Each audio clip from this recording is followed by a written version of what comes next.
Magandang gabi po, Luzon, Visayas at Mindanao.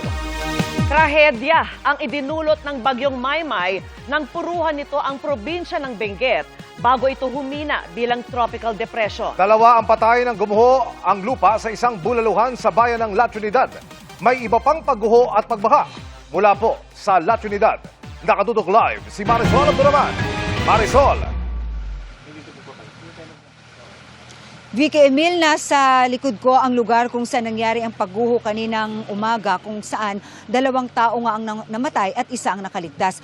Ayon sa mga otoridad, particular sa nakausap nating La Trinidad Police, kung tutusin, hindi naman ganun kalapit itong natabunan na kainan mula doon sa paanan ng bundok. Dahil kung tutusin, yung nakikita ninyo dito sa ating likuran na retaining wall, meron pa yan approximately 15 to 20 meters ang layo niyan mula dito sa kainan naman sa ating likuran. Pero sadya lang daw talagang malaki ang volume or tipak ng lupa na bumagsak nung kasagsagan ng malakas na ulan kanina. Matapos ang halos magdamagang pagpapaulan ng bagyong Maymay at Habagat, bangungot ang gumising sa mga taga-barangay Silan sa La Trinidad, Benguet kaninang umaga. Ang isang bulaluhan kasi parang latag niyupi ng mga bato at putik na gumuho mula sa gilid ng bundok. Tulong-tulong ang mga rescuers sa pag-alis sa mga debris, lalo't may mga nataburang staff ng kainan habang naghahanda kanina. May isang himalang nasagip at nadala sa ospital, pero ang 2 nilang kasama patay na ng matagpuan. At hindi lang yan ang pagguho sa kebisera ng Benguet. Sa barangay Pugis, gumuho rin ang lupa sa Longlong Road. Wala mang nasaktan, isinara naman sa publiko at mga motorista.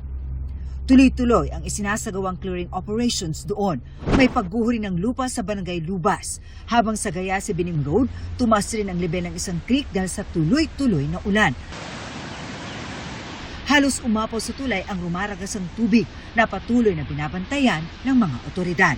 Ganyan din ang sitwasyon sa Bolo Creek, kaya pahirapan ang pagdaan sa gilid nito ng mga motorista. Binabantayan din ang sitwasyon sa Balili River at mga katabing creek. Ilang puno rin ang binuwal ng malakas na hangin, kaya dahil sa bagyong Maymay, nakataas na ang heightened alerts sa bayan ng La Trinidad. Sa Cannon Road naman sa Tuba, Benguet, nakuhanan ang pagdaos-dos ng mga tipak ng bato mula sa gilid ng bundok. May ilang bahay pa naman ang nakatayo sa paanan nito. Malakas din ang ragasan ng katabi nitong creek.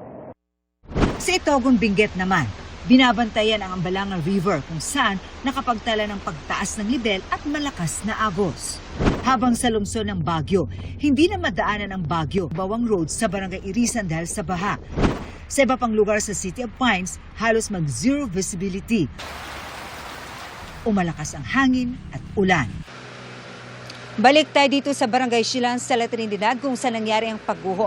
Alam mo, Emil, mga oras na yun, meron na actually mga customer na kumakain. Pero buti na lamang at mabilis silang nakatakbo. Pero unfortunately, inabot nga ang 3 trabahador nitong kainan. At yung isa naman na nailigtas sa pahirapang retrieval operation ay patuloy na nagpapagaling sa ospital. May mga inilikas na rin ng mga landslide-prone area dito sa lugar. At ayon kay Deputy Chief of Police ng La Trinidad na si Major Mayomis, round the clock na ang kinalang pagbabantay, lalo na tuloy-tuloy pa rin ang pag-ulan dito sa area. Emil. Maraming salamat at ingat kayo. Marisol Abduraman.